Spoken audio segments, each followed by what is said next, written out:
Alam mo ba na may parte ng paningin mo na bulag? Panoorin mo ang video na ito hanggang sa uli. Hi mga idol, ako si Doc Doms. And welcome back to my channel. Para sa mga bago lang sa channel ko, I'm a board-certified ophthalmologist and a retina specialist here in the Philippines.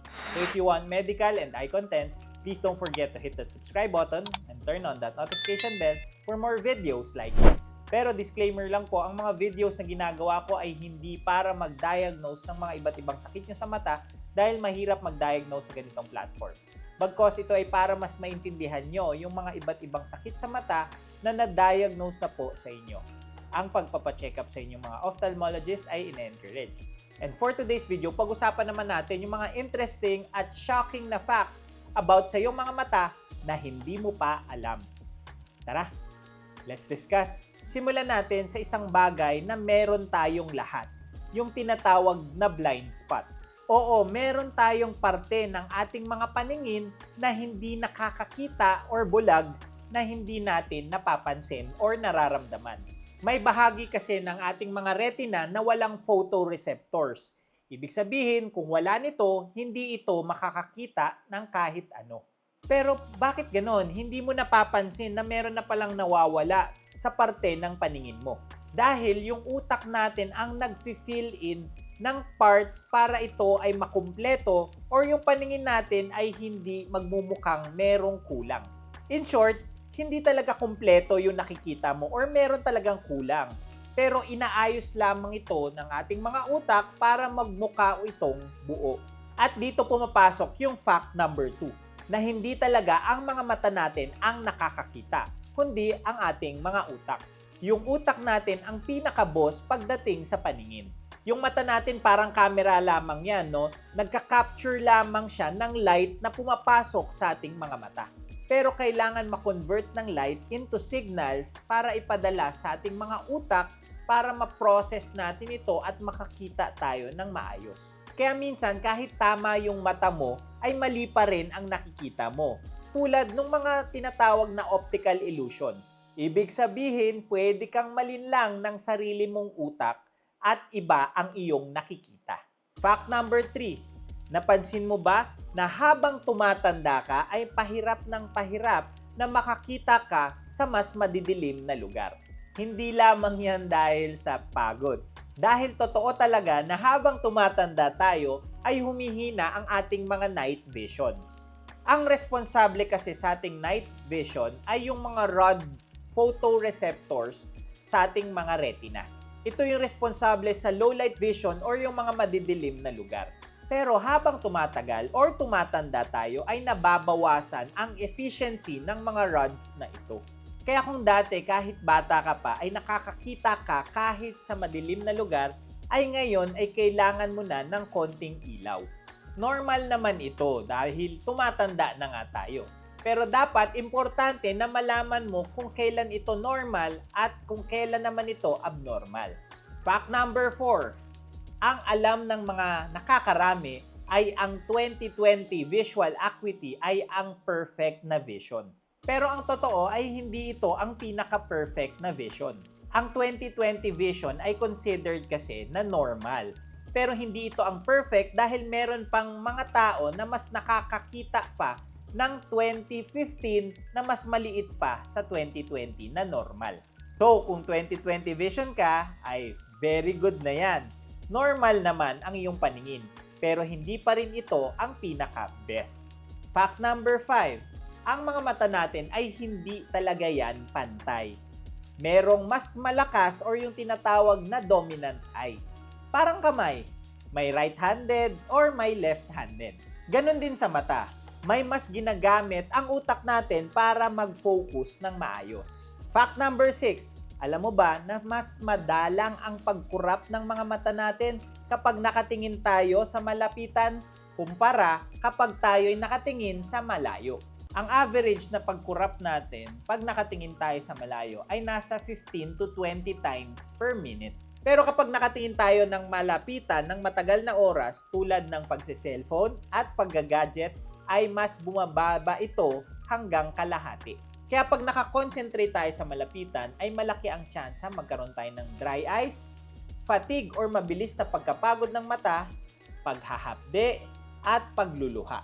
Hindi dahil sa radiation na binibigay ng ating mga cellphone, kundi sa hindi pagpikit or hindi pagkurap ng ating mga mata. Fact number 7, ang mga mata natin ay pwedeng mag-focus mula sa malayo papunta sa malapit ng halos instantly.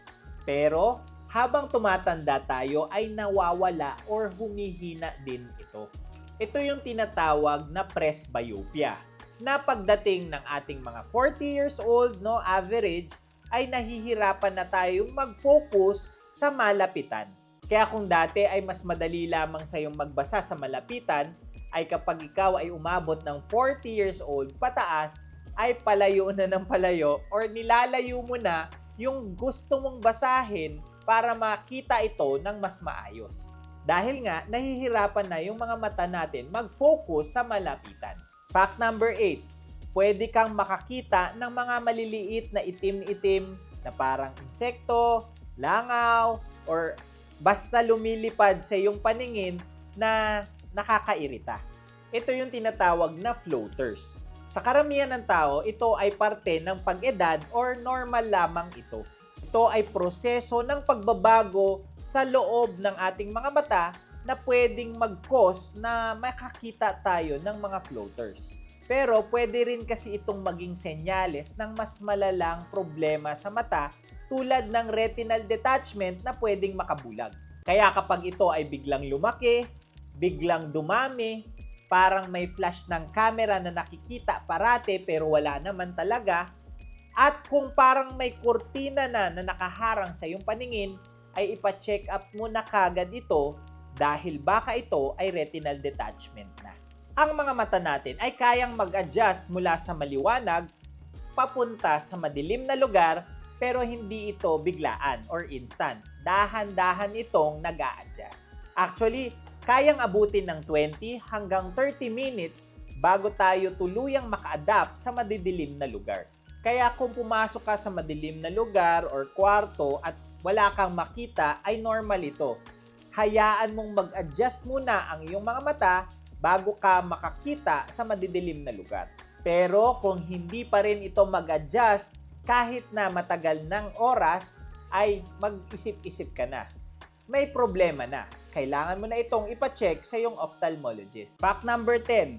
Alam mo ba na kahit nakapikit ka ay pwede kang makakita ng liwanag at mga patterns? Hindi ito guni-guni. Ang tawag dito ay phospins. Nangyayari ito pag nasi-stimulate ang iyong mga retina kahit walang ilaw na pumapasok dito.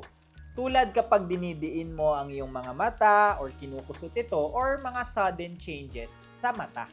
Pero kung madalas itong mangyari kahit wala namang dahilan, ay kailangan mo na rin ito ipacheck. Next na fact, alam mo ba ang mga mata natin ay hindi lang para makakita? Dahil konektado rin ito sa ating mga emosyon. Kaya ka umiiyak o kaya ka nagkakaroon ng eye twitching kapag ikaw ay nasi-stress. O di kaya ay sumasakit yung mata mo kapag napapagod ka na mentally. Ibig sabihin, hindi lamang physical ang ating mga mata. Dahil connected din ito sa overall na well-being natin. So after all these facts, gaano mo ba talaga kakilala ang sarili mong mga mata? Dahil araw-araw natin itong ginagamit pero malimit natin itong bigyan ng pansin. Hanggang sa magkaroon na lang ito ng problema. Kaya ang pinaka-importanting takeaway natin dito ay wag mo nang hintayin na ikaw ay magka-problema or lumabo ang iyong mga mata bago mo ito ipa-check up. Kaya napaka-importante na kahit wala kang nararamdaman sa iyong mga mata, ay magpa-check up ka kahit once a year para malaman kung magkakaroon ng problema at magawan ng paraan bago pa ito lumala. Kung nag-enjoy ka at may natutunan ka sa video na ito, ay i-share mo lang ito sa iba. At kung meron kang napapansing kakaiba sa iyong mga paningin, ay ipa-check up mo kagad ito sa iyong ophthalmologist. And that's it for today's video. Ngayon, meron kang natutunang mga interesting at shocking facts about sa mata. Please don't forget to like, comment kung may mga questions or suggestions kayong topics, subscribe, and hit that notification bell for more medical and eye contents. Ngayon, mas may alam ka na. Ako po si Doc Doms. See you on my next video.